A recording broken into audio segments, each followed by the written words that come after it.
کریم جنت د خپل خراب پرفارمنس په وجه باندې ډیر د تنقید ښکار جوړ شوی دی چې ډیر غټ سوشل میډیا باندې په سوشل میډیا باندې یو ډیر غټ کمپین د کریم جنت خلاف روان دی. ډیر کرکټ شایقین د افغانستان نه چې کم تعلق لري ای هم په دې حق کې نه دي چې کریم جنت د افغانستان په ټیم کې شامل شي یا د پاکستان په ټیم کې پاتې شي. او دا خبره د هغې په حق هم ده ځکه چې یو کلاړي په ټیم کې پرفارمنس نه کوي نو که د هغه تعلق وي یا د پرچی یا په شفارس باندې یا د هغه کپتان سره دوستانه وي نو هغه ټیم کې نه دي شاملول پکار. کغه مطلب هر څوک وي خو چې هغه پرفارم نه کوي ځکه دا ټیم چې کوم دی دا د کپتان ټیم نه وي, دا ټیم چې کوم وي دا د چیف سلیکټر ټیم نه وي, دا ټیم چې کوم وي دا د بورډ ټیم وي او د بورډ په سر باندې د ټول افغانستان یا د ټول پاکستان ټیم وي. نو په دې کې د ټول پاکستانیانو د افغانستانیانو چې کوم رائے وي هغې له ځای ورکول پکار وي. کریم جنت کنسسټنټلی خراب پرفارمنس دی او د هغې په وجه باندې په ده چې کوم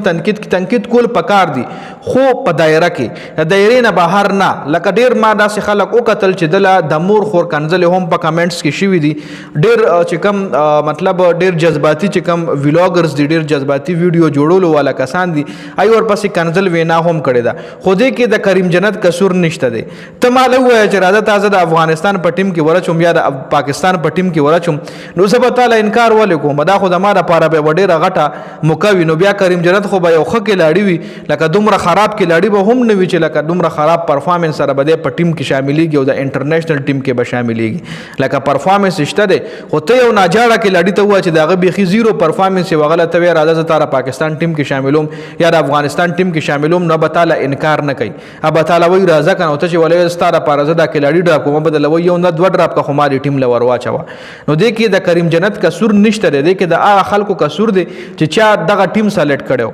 چې چا دغه ټیم جوړ کړی و, چا دغه کلاړیان دې ټیم له ورچولي نو د هغه خلکو قصور دی پکې. اوس چا ورچولي د افغانستان سی ای او ورچولي یا د هغې سلیکشن کمیټي د هغې ورچولي یا راشد خان کپتان صاحب چې کوم دی هغه ویلي چې دا کلاړي زه په ټیم ځکه د کپتان په خوښه باندې هم څه کلاړیان په ټیم کې ورچولی کېږي. د کپتان چوایس پکې شامل وي چې یو کلاړي ټیم ته ورچولی کېږي نو کپتان نه باقاعده تپوس کېږي چې دا کلاړي مونږ ټیم ته ورچو نو د ستا د دې حوالې سره څه رایه ده. که یو کلاړي ډېر هم ښه کلاړي وي خو چې د هغه رویه ټیک نه وي, د هغه نور داسې بیکګراؤنډ ټیک نه وي نو هغه بیا پلینګ 11 یا هغه دی بیا ټیم ته نه راځي, سلیکشن کمیټي هغه نه سلیکټ کوي. دا د پاکستان په پرفارمنس د پاکستان په تاریخ کې شوي دي, لکه احمد شهزاد شو یا عمر اکمل شو نو هغه ټایم پرفارمنس خیر هم نه و خو د هغې د خرابې رویې په وجه ټیم نه بهر شي و, د خرابې رویې په وجه د هغې ټیم نه نوم کټ کړلی شوی و. نو ګوره کریم جنت ته خراب پرفارمنس یې ورکړي دي خو تنقید پکار دی, خو په یو لیمټ کې پکار دی, تنقید پکار دی خو په دایره کې دننه پکار دی. دا نه چې د هغه مور خور